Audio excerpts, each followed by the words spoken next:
The shrill blare of the ship's warning klaxon shattered Emma's focus, as crimson lights flooded the cockpit.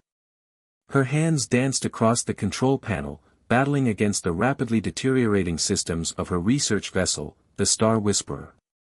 "Computer, status report," she demanded, her voice steady despite the chaos. "Multiple system failures detected. Primary engine offline. Secondary systems compromised. Atmospheric entry imminent," replied the AI, its voice eerily calm amidst the turmoil. As the ship hurtled towards an unknown planet below, Emma gripped the controls tighter, her knuckles white. Through the viewport, a world painted in vibrant purples and blues filled her vision, planet Zora, unmapped, uncharted, and definitely not part of her planned itinerary. Gritting her teeth, she wrestled with the controls, the ship shuddering violently around her. Calculating survival probability, the computer chimed in. "Don't bother," Emma muttered, engaging what remained of the landing thrusters. "Just tell me if we'll make it through the atmosphere without burning up." The ship bucked and rolled as it hit the upper atmosphere, temperature readings climbing dangerously. Hull integrity warnings flashed across her screens as the Star Whisperer carved a fiery path through Zora's sky. Spotting a break in the dense forest canopy below, her only chance for a somewhat controlled crash, she yanked the controls hard, directing the failing ship toward the clearing. The ground rushed up to meet her with frightening speed. "Brace for impact in 3, 2. The world exploded into chaos as metal screamed against Earth. The Star Whisperer plowed through the alien soil, leaving a deep furrow in its wake. Emma's safety harness dug into her shoulders as the ship finally ground to a halt, steam hissing from its wounded hull. When the dust settled, Emma's first thought was that she must have hit her head harder than she realized. The forest around her crash site, it was glowing. Pulses of bioluminescent light rippled through the vegetation in waves of blue and green, almost like the plants were responding to the chaos of her landing. "Computer, atmosphere analysis," she commanded, already reaching for her emergency gear. "Atmosphere composition within human-compatible parameters. Warning, unknown biological agents detected. Recommend sealed environment suit for initial survey," the AI responded. Emma nodded, sealing her environment suit and grabbing her scanner and emergency pack before popping the airlock. The moment she stepped outside, the forest glow intensified. Wherever her boots touched the ground, rings of purple light spread outward through the moss-like growth covering the forest floor. "Incredible," she breathed, watching as her scanner tried to make sense of the readings, some kind of heightened electromagnetic sensitivity in the local flora. A flash of movement caught her eye. Something darted between the trees. Something distinctly humanoid. Emma's hand instinctively moved to her hip, where her pulse pistol was holstered. "Hello?" she called out, keeping her voice steady. "I mean no harm. My ship was damaged, and I had to make an emergency landing." The forest went eerily still, even the bioluminescent pulses seemed to hold their breath. Then, she stepped into view, and Emma forgot how to breathe. The figure before Emma was tall, easily matching her 6-foot frame, with skin the color of twilight skies. Her features were sharp, almost predatory, framed by what looked like living vines that moved with a life of their own. But it was her eyes that held Emma frozen, they literally glowed with an inner fire that made the forest's light show pale in comparison. The plants around her shifted from peaceful blues to angry reds and oranges, and Emma's scanner suddenly went haywire, readings spiking off the charts. "I love what you've done with the place," Emma stuttered, trying for a disarming smile. "The way you make everything light up, it's beautiful." "You're beautiful, actually. If you don't mind me saying." Her expression darkened, the vines in her hair writhing more violently as she raised her hand. Before Emma could react, the ground beneath her feet erupted with thorny vines that wrapped around her legs. "Whoa! Hey, let's talk about this." Emma yelped, trying to maintain her balance as more vines snaked up her body. "Hunter," the woman hissed, her voice both melodic and threatening. You think to consume my essence with your sweet words and strange weapons? Consume your what? No, no consuming of any kind. Emma struggled against the botanical restraints. Look, I have food, actual food. You want to see? She slowly reached for her pack with her one free hand, movements deliberate and non-threatening. The warrior watched with narrowed eyes as Emma pulled out a sealed ration pack. See? Just normal space rations. Probably taste terrible, but it's not whatever you think I'm here for. She approached cautiously, the forest pulsing with tense amber light around them. Her fingers, long and elegant despite their obvious strength, plucked the ration pack from his hand. She studied it with intense curiosity. This is what your kind consumes? Well, yeah, when we have to. Though I'd kill for a real burger right about now. Emma immediately regretted her choice of words as the warrior's posture tensed again. Figure of speech. Just a figure of speech. Emma quickly clarified, sensing the tension ease slightly. She circled him slowly, still clutching the ration pack. You crashed here deliberately. Trust me, nothing about that landing was deliberate.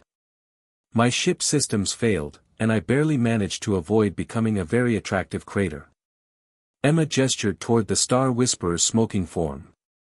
I just need to repair my ship, and I'll be out of your territory, kingdom, whatever this is.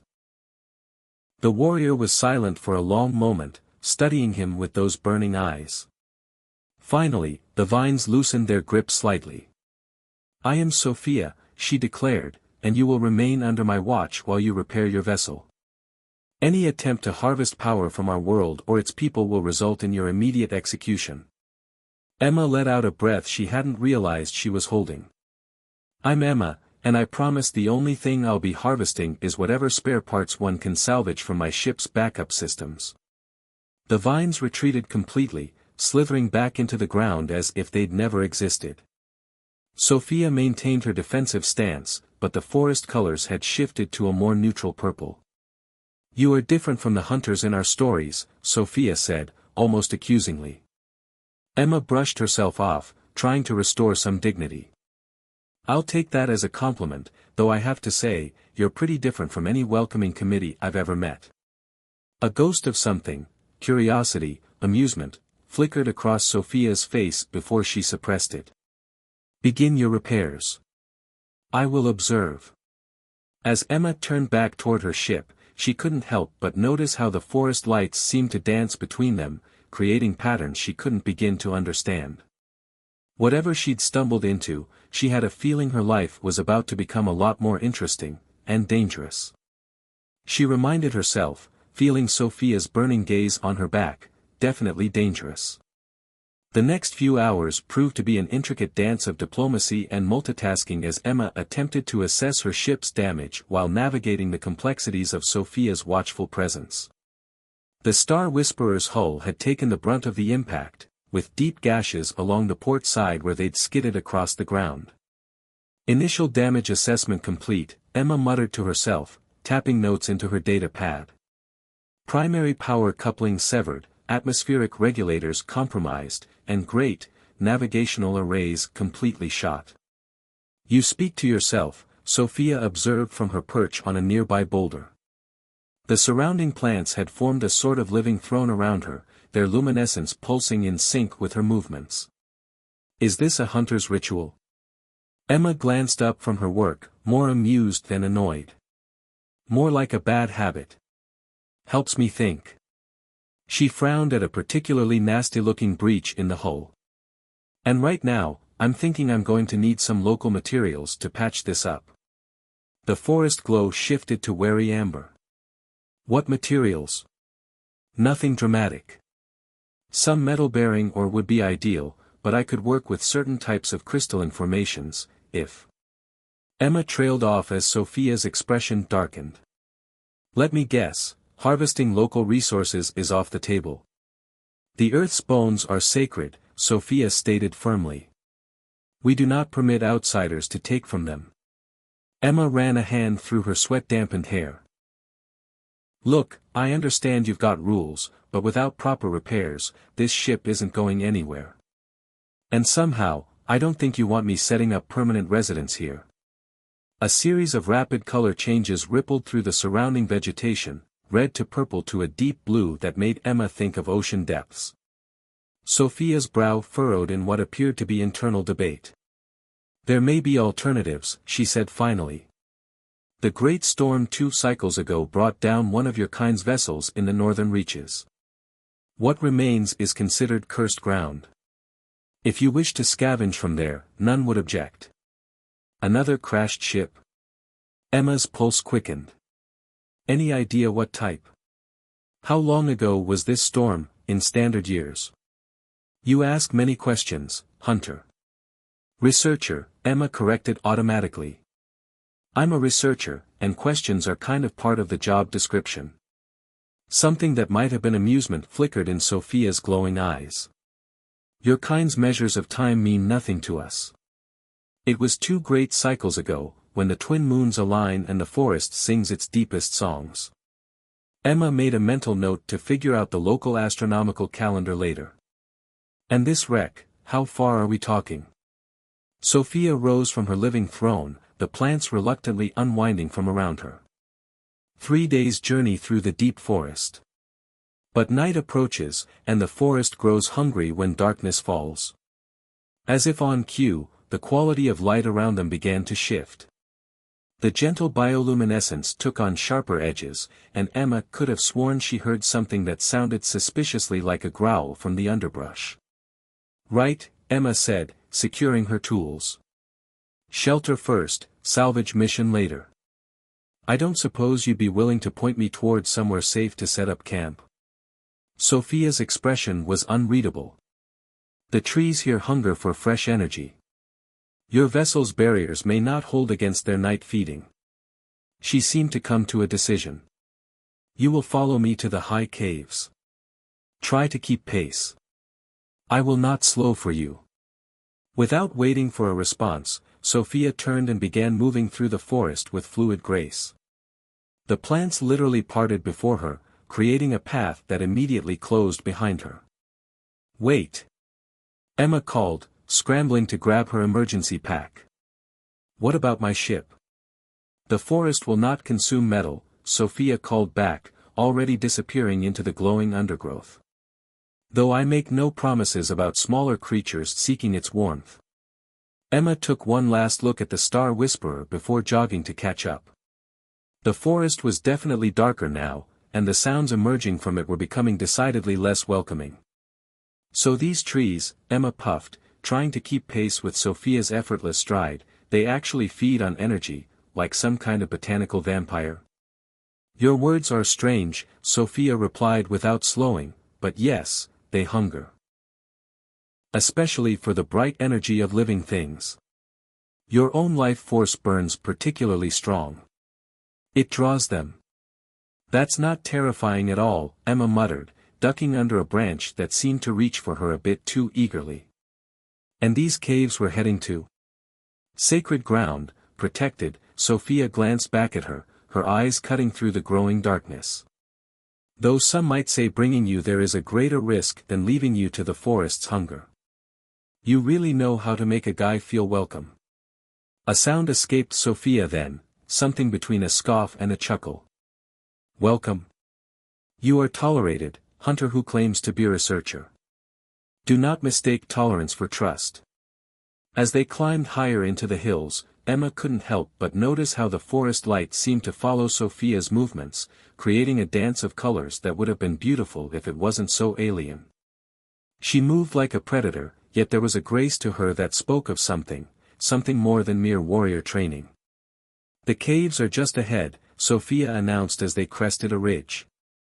Hunter researcher, Emma corrected again, breathing heavily from the climb. If you attempt to research any of our sacred sites or my people while you rest, the threat hung unfinished in the air between them. Emma raised his hands in surrender. Noted. No research, no harvesting, no consuming of essences. I'm starting to think you guys have had some really bad visitors in the past. For the first time, something like genuine emotion crossed Sophia's face, a shadow of old pain, quickly masked. You have no idea, Starfaller. You have no idea. The cave entrance loomed before them, its walls covered in bioluminescent moss that pulsed with gentle blue light. As they entered, Emma noticed intricate markings etched into the stone, ancient symbols that seemed to tell a story. Amazing, she breathed, reaching out to trace one of the glowing patterns. These markings, Sophia caught her wrist with lightning speed, her touch sending an unexpected tingle through Emma's arm. Do not touch. These are the stories of change, sacred histories of when Zora transformed. Emma lowered her hand but didn't step back, acutely aware of how close they were standing. The cave's light played across Sophia's blue skin, creating mesmerizing patterns. What do you mean? Sophia released Emma's wrist slowly, her eyes searching her face for any sign of deception. Long ago, before the Great Change, Zora was different. The outsiders came with their experiments, their attempts to reshape life itself. They saw our world as nothing but a laboratory. The cave walls seemed to respond to her emotions, the moss shifting to deeper, darker blues. Their bioengineering changed everything, the plants, the animals, even the very air we breathe. My people. She hesitated. We were also changed, enhanced, improved, they said. Made stronger, faster, more resilient. You're the result of genetic engineering. Emma asked softly, pieces falling into place. That's why you thought I was here to consume your essence, you thought I was like them. The hunters came after, Sophia continued, moving deeper into the cave. They heard tales of the enhanced warriors of Zora, of our strength, our abilities. They believed that by consuming our flesh, our blood, they could gain our power. Her voice hardened. Many tried. None succeeded. Emma followed her, careful to keep a respectful distance. I'm not like them, Sophia. I'm a researcher interested in xenobotany, the study of alien plant life. Your world's ecosystem is unlike anything I've ever seen. Pretty word, Sophia scoffed, but there was less hostility in her tone. Yet you crash from the stars, armed and alone, with devices that measure life itself. My scanner, it's just a scientific instrument, not a weapon. Emma pulled it out slowly, offering it to her. Here, let me show you. Sophia tensed as Emma approached, the cave moss flaring bright red around them. But curiosity seemed to win over caution, and she leaned in to examine the device. Her hair brushed Emma's shoulder, carrying an exotic scent like night-blooming flowers. See these readings? Emma pointed to the display, trying to ignore how the proximity made her heart race. They show the incredible energy patterns in your forest, the way the plants respond to emotions, to life itself. It's revolutionary. And you truly wish only to study? Sophia's eyes met hers, searching, not to take, not to consume.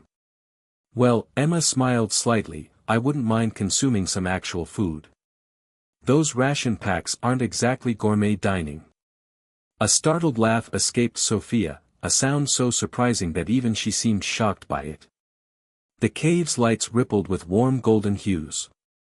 You are very strange, she declared, stepping back but with less weariness than before. Most who face me either cower in fear or attack in desperation. You make jokes. Humor, a survival mechanism, Emma shrugged. Besides, if you were going to feed me to your carnivorous plants, you probably would have done it by now. The night is still young, Sophia reminded her, but there was a hint of playfulness in her voice. Rest here. I must inform my sisters of your presence before they sense you themselves. That would be less pleasant. As she turned to leave, Emma called after her. Sophia, thank you for not letting the forest eat me.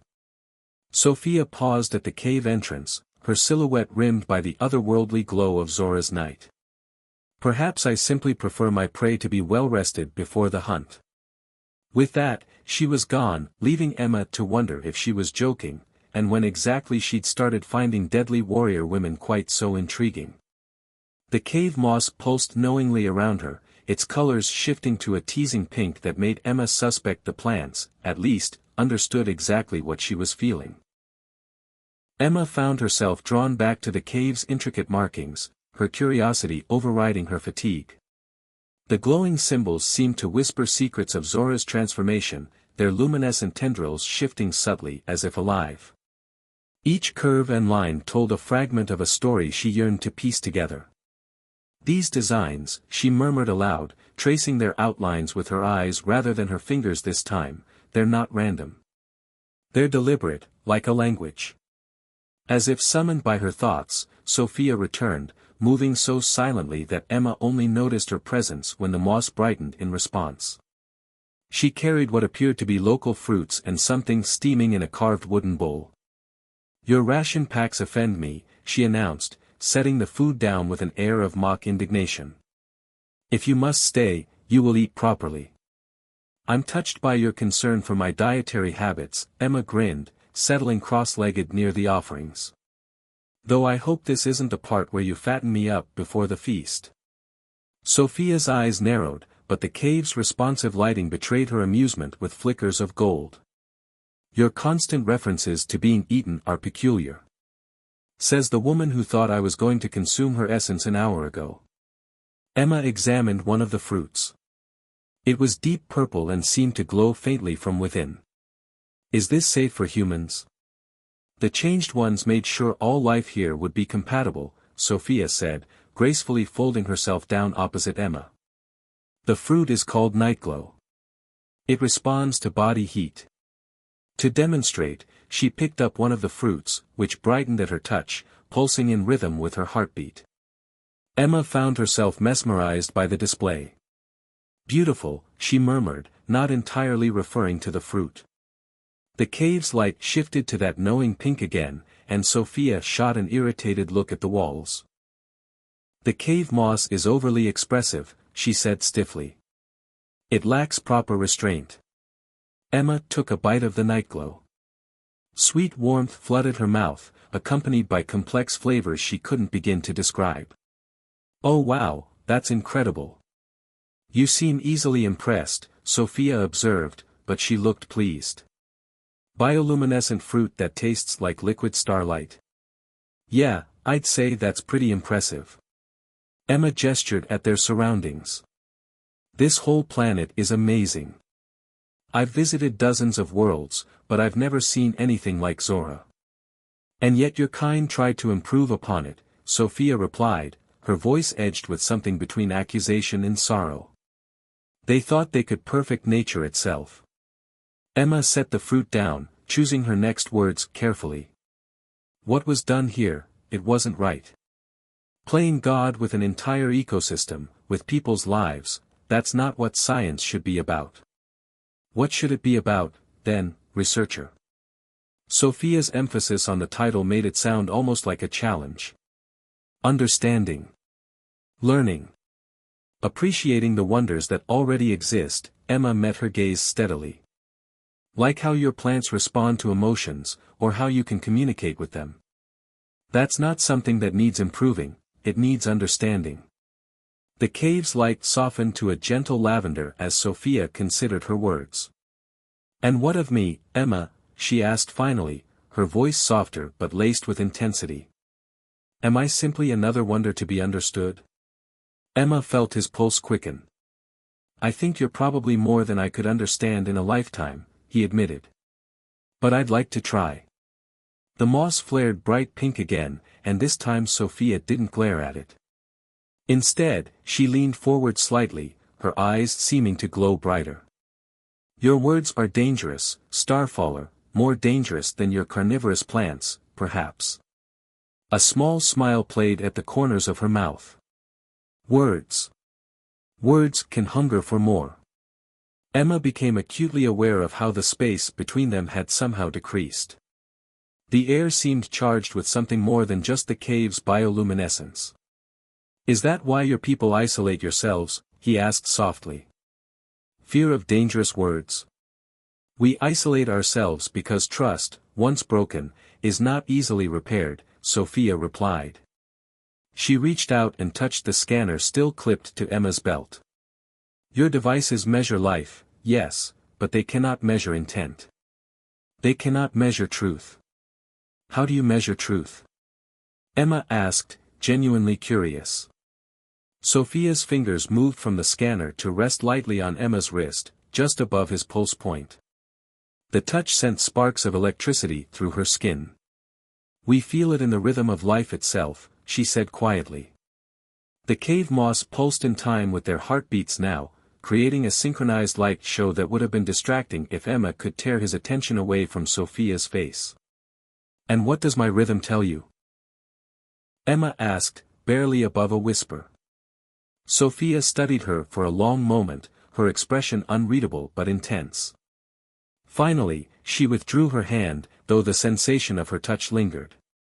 It tells me you are either the most honest hunter I've ever met, she said, rising gracefully to her feet, or the most dangerous. Those aren't mutually exclusive, Emma pointed out. Sophia paused at the cave's entrance, looking back over her shoulder. The night forest created a backdrop of shifting colors behind her. No, she agreed with a slight smile. They're not. Sleep well, researcher. Tomorrow, we'll see if your actions match your rhythms. With that, she melted into the darkness, leaving Emma alone with the knowing moss and the lingering warmth of her touch on his skin. Dawn on Zora painted the sky in impossible colors, deep purples bleeding into electric blues and greens that no Earth sunrise could match. Emma emerged from the cave to find Sophia already waiting, her silhouette stark against the alien dawn. Your forest is showing off, Emma remarked, nodding toward where the morning light made the bioluminescent plants shimmer like liquid jewels. The forest responds to all strong emotions, Sophia replied, turning to face her. In the dawn light, her blue skin seemed to glow from within. Including wonder. Is that what's causing this display? My wonder? Emma stepped closer, noticing how the plants near her feet shifted color to match her movement. Partly, Sophia admitted, her eyes meeting Emma's. But you project your feelings strongly. It's unsettling. Sorry, Emma grinned, not feeling sorry at all. I'll try to emote more quietly. The corner of Sophia's mouth twitched. You are making fun again. Just trying to lighten the mood, Emma said, gesturing to where the vegetation had taken on a warm golden hue around them. Though your plants seem to be handling that just fine. Sophia glanced at the betraying flora with annoyance. They lack discipline. Come, she said briskly. We should check your ship before the sun rises fully. They made their way down the hillside, following a path that seemed to form itself before them as Sophia walked. Emma noticed she'd shortened her stride slightly, allowing him to keep pace more easily than the night before. Seizing the opportunity, he ventured a question as they walked. About these hunters you mentioned, the ones who tried to consume your essence. What exactly were they after? Sophia's steps faltered slightly. Our strength, our speed, the changes made to us, she said, flexing her hand. Nearby vines twisted in response. Some believed they could take our abilities by force, by eating us. That's not how genetics work, Emma pointed out. Perhaps not, Sophia agreed. But desperation rarely listens to science. They came with weapons, with traps, with sweet words and sweeter promises. Her voice hardened. All met the same end, fed to your hungry plants. She shot him a look that might have been amusement. You are very focused on being eaten. Well, it was my introduction to your culture, Emma countered. First impressions tend to stick. They reached the crash site, where the Star Whisperer sat like a wounded animal in its impact crater. The morning light revealed the damage was even worse than Emma had initially assessed. As she began checking the hull breach, she noticed Sophia watching her intently. Something on your mind? Emma asked. You are not afraid, Sophia said, almost accusingly. Even knowing what we do to those who threaten us. Emma straightened up from her inspection. Should I be? Yes. Sophia moved closer, her movement liquid grace. Any sane being would fear us. Maybe I'm not sane, Emma suggested, very aware of how the space between them had shrunk. Or maybe I just don't think you're as threatening as you want to appear. The plants around them flared bright red, but Sophia's expression remained controlled. You doubt my ability to harm you? No, Emma met her gaze steadily. I doubt your desire to. They stood there for a long moment, tension crackling between them like static electricity. The forest seemed to hold its breath, colors swirling in confused patterns around them. Finally, Sophia spoke, her voice softer than Emma had heard before. You are either very brave or very foolish, Emma of the stars. I've been called both, Emma admitted. Usually right before something either amazing or terrible happens. And which do you think this will be? The question hung in the air between them, heavy with implication. Before Emma could respond, a distant sound like a horn echoed through the forest. Sophia stiffened, her warrior's posture returning instantly. My sister's approach, she said, stepping back. Emma raised an eyebrow. Should I be worried about this evaluation involving any taste testing? That startled another laugh from Sophia, quickly suppressed. You truly cannot take anything seriously. I take lots of things seriously, Emma said, smiling. I just choose not to let fear stop me from appreciating the moment, even if that moment might end with me being lunch. You are, Sophia seemed to search for the right word. Impossible. I prefer optimistic, Emma corrected. Now, about these sisters of yours. The horn sounded again, closer now. Sophia's expression turned grave. Remember your words about trust and understanding, researcher. You may need them soon. As if on cue, the forest colors shifted to deep, anticipatory purple, and Emma could hear the sound of approaching footsteps through the underbrush. Time to meet the family, Emma thought wryly. Hopefully avoid becoming breakfast in the process. The approaching figures emerged from the forest like living shadows, their blue skin various shades darker than Sophia's. Unlike her, they wore elaborate armor that seemed to be grown rather than forged. Living plates that shifted and moved with their bodies. Sisters, Sophia addressed them formally, though Emma noticed the plants around her feet betrayed anxiety with flickering amber pulses.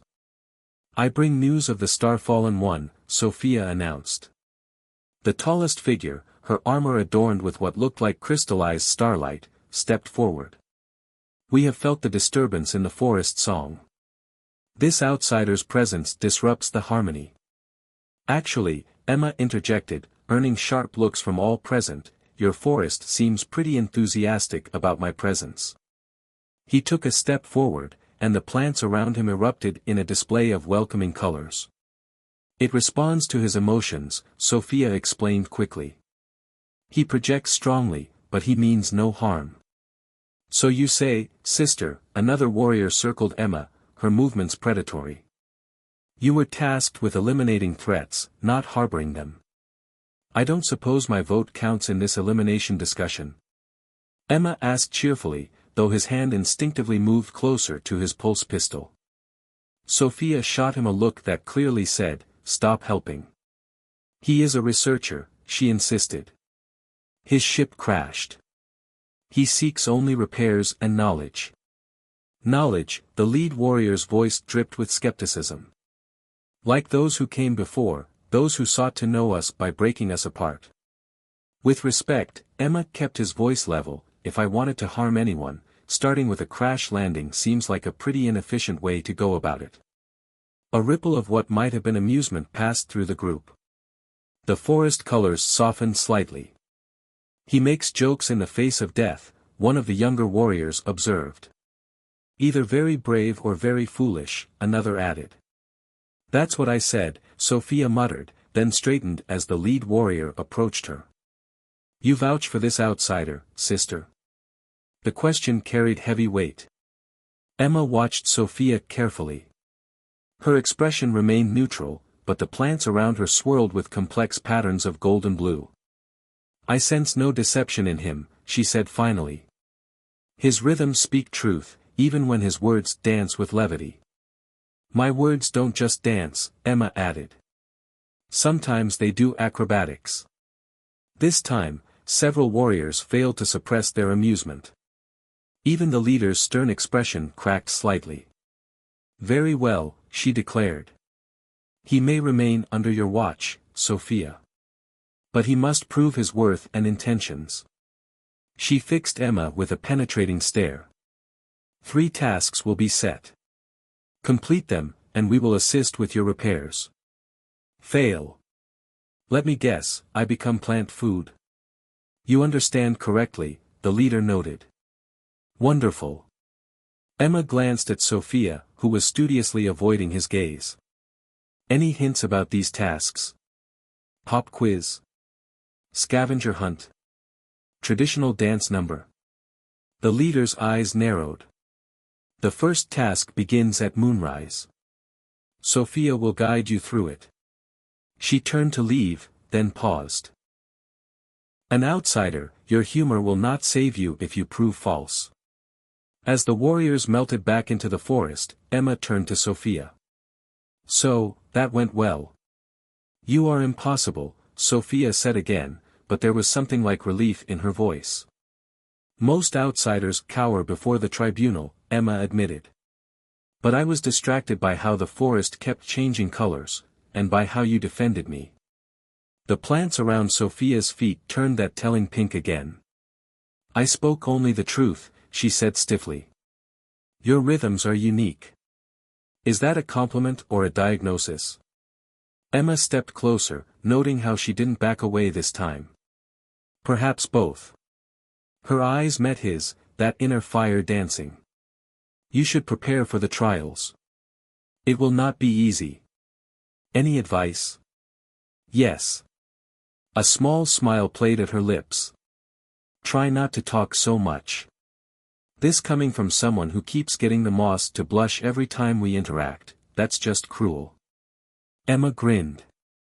Rapport will not help you survive what comes next, Sophia warned, but the forest betrayed her again, swirling with warm colors around them. Maybe not, Emma agreed. But it makes the whole potential death by plants thing much more enjoyable. Sophia made an exasperated sound, but Emma caught the smile she tried to hide. Come, she said. We must prepare you for the first trial. As they walked back toward the caves, Emma couldn't help but notice how the forest colors seemed to weave between them, creating patterns that looked suspiciously like dancing hearts. From Sophia's determined refusal to look at the display, he suspected she noticed too. Maybe getting stranded on a planet of deadly warrior women wasn't the worst thing that could happen to a guy, Emma thought, assuming, of course, he survived whatever trials awaited him.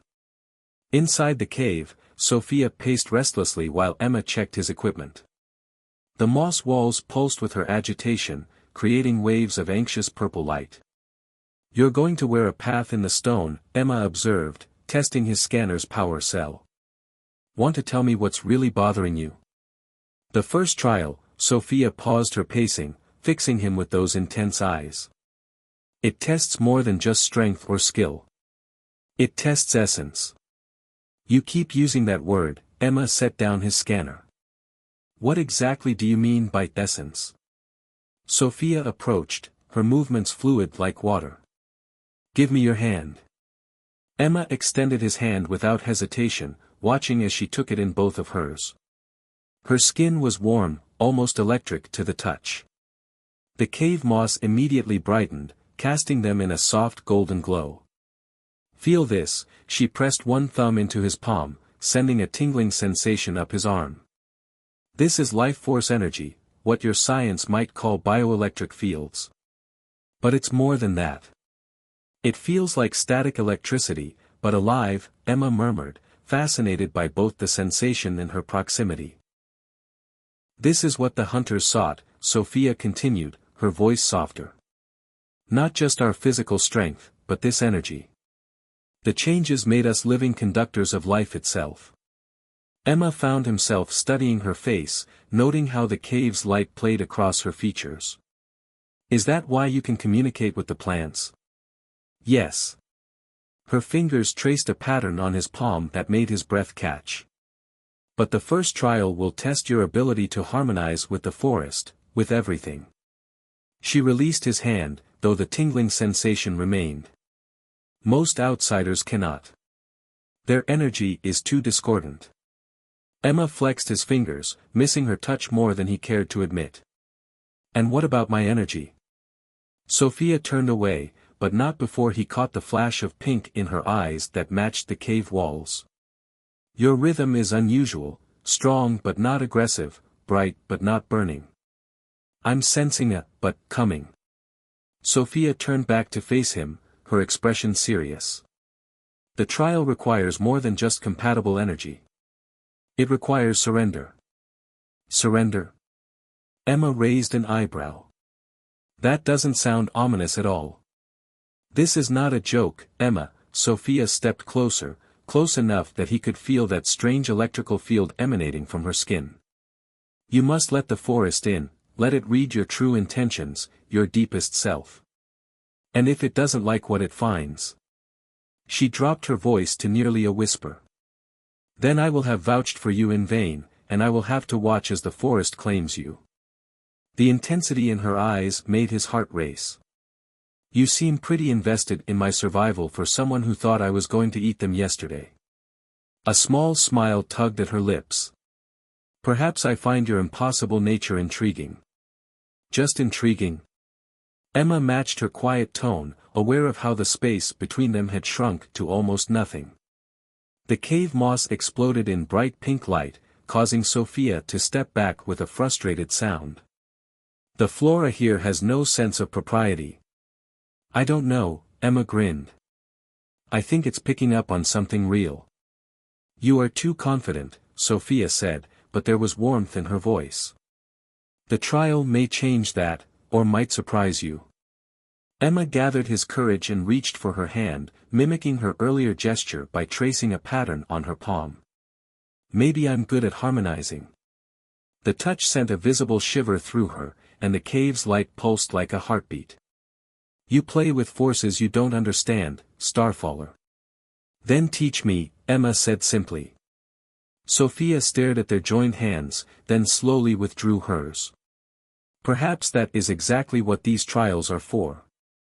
The horn sounded again in the distance, making them both look toward the cave entrance, where twilight was beginning to fall.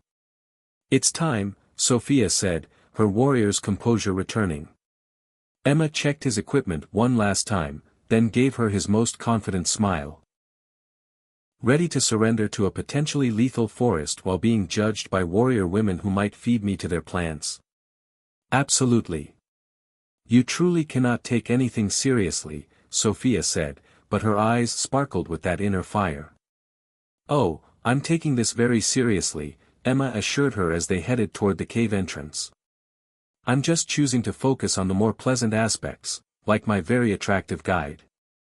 The cave moss flared one last time in brilliant pink as they left, and Emma could have sworn he heard Sophia mumble something about impossible men under her breath. As they descended toward the trial grounds, the forest began to glow with anticipation, creating a path of light before them. Whatever was coming, Emma realized, would either forge something extraordinary or end very badly. Given the way Sophia's hand brushed against his as they walked, he was betting on extraordinary.